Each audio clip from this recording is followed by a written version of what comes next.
Le Conseil de sécurité vient tout juste de voter la prolongation de la mission de la MINUSO pour une année.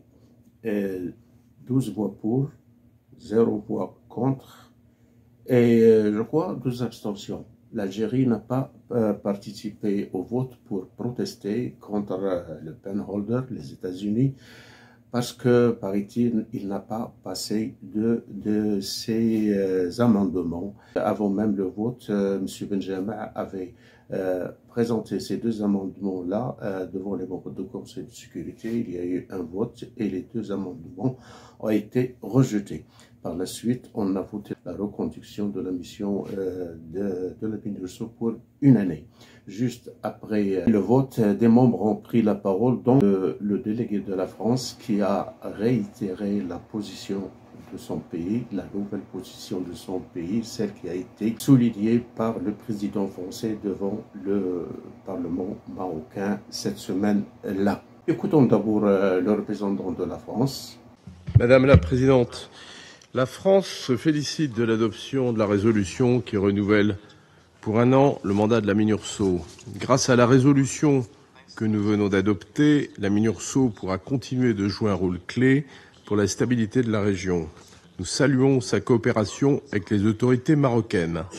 La France n'a pas voté en faveur des amendements présentés par l'Algérie car elle estime que le mandat de la MINURSO est en l'état adapté à la situation au Sahara occidental. Nous nous félicitons de la reprise des opérations de ravitaillement de ces sites d'observation à l'est du Berme.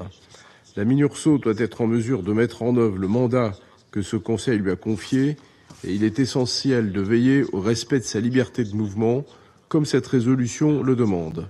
Sur le terrain, la France appelle à une cessation des hostilités et à un retour au cessez-le-feu.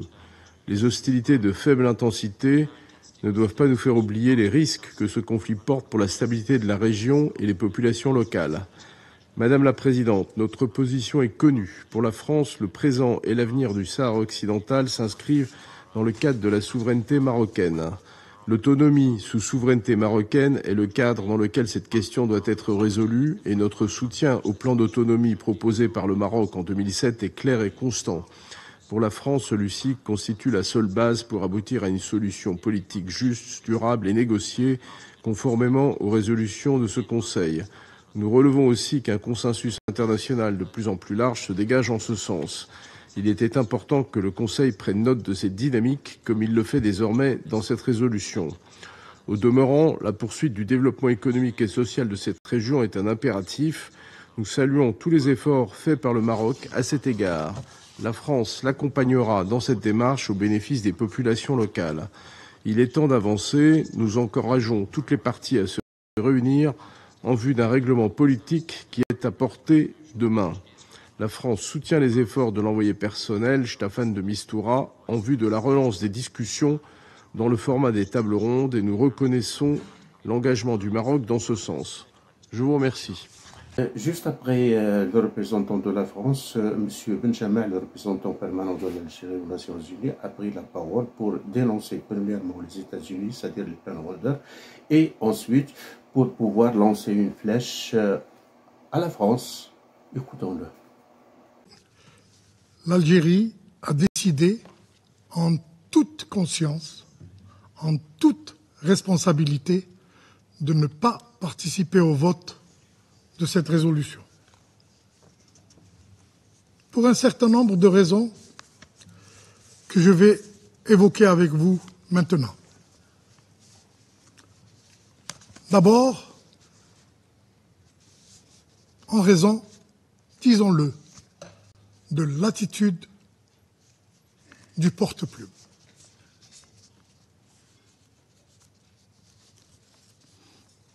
Durant cette dernière semaine,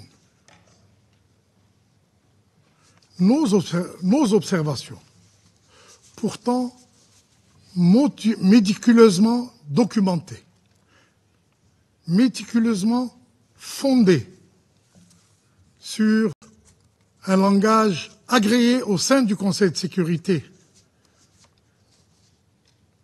n'ont pas été prises en compte. Disons-le franchement, ont été délibérément ignoré.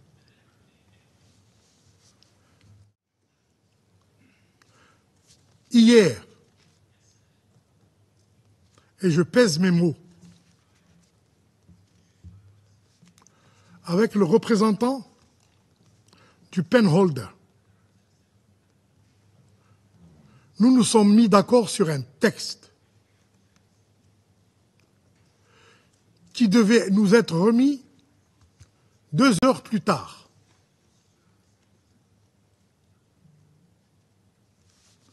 En tant que texte final. Nous avons attendu jusqu'à 5h30 pour découvrir que le penholder a fait circuler en bleu un projet de résolution qui ne contient pas du tout les éléments qui ont fait l'objet d'un accord. Je voudrais que l'on m'écoute. Mon pays s'appliquera à dénoncer, je dis bien dénoncer, toutes les transactions portant sur la souveraineté au Sahara occidental, contre des avantages stratégiques, économiques ou commerciaux. Et vous devinez de quoi et de qui je parle.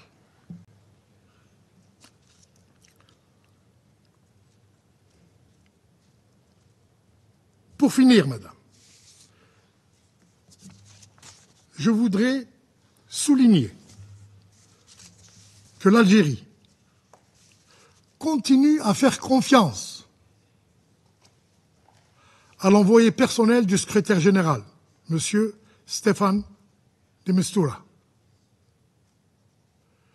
et qu'elle exprime en même temps que ce soutien son espoir que l'envoyé personnel puisse venir en avril prochain avec une solution politique acceptée par les 2 parties et qui puisse subvenir à la quête d'autodétermination du peuple du Sahara occidental. Je vous remercie. Merci d'avoir suivi cette vidéo-là et à la prochaine.